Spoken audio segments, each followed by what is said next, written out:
¿Qué te dice ahora? ¿Que le pases una foto o la ubicación? No te pases, él se queda más tranquilo y no nos cuesta nada hacernos una foto. No, Cecilia, no te equivoques. Quiere controlar todos tus movimientos y eso no es normal. Exacto, Manu tiene que respetar que estás con tus amigos y no saber en todo momento lo que haces o con quién. Entonces, ¿creéis que me está controlando? Tía, te habla a todas horas para controlarte. Es un acoso constante. Si se fiara de ti, eso no pasaría. Claro, yo con mi novia no lo haría nunca, ni ella conmigo. Sé con quién suele salir y aparte me da igual.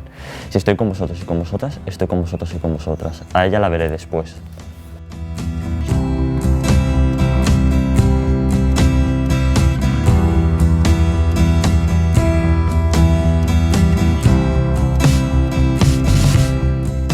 ¡Ey, mira! Ya llega Laura. Yo no sé cómo lo haces, que siempre llegas tarde. Porque está 2 horas delante del armario para ver qué se pone. Pues quería ponerme el top que me regalasteis, pero a Pablo no le terminaba de convencer. ¿Y eso por qué? Si es súper chulo. No te lo habrá dicho por el escote, ¿verdad? ¿Pero por qué dejas que te manipule de esa manera? No es culpa suya. El único culpable es él, que quiere que cambie su manera de vestir para no provocar. Pues eso, ni que la forma de vestir tuviera algo que ver. Ya, pero es que se enfada si no le hago caso.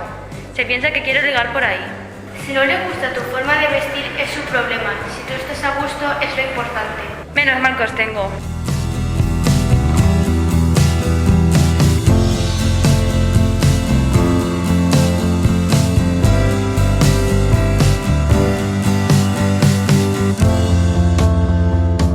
Bueno, ¿qué?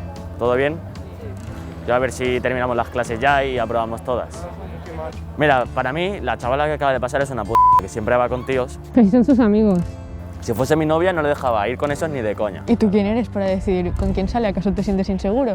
Yo solo digo mi opinión, nada más. Pues háztelo mirar, porque no eres quien para decidir con quién sale y con quién no. ¿Y si te dijera que no puedes salir con nosotras? Bueno, vosotras sí que sois amigas de verdad. Reconócelo, Pablo, te hemos abierto los ojos.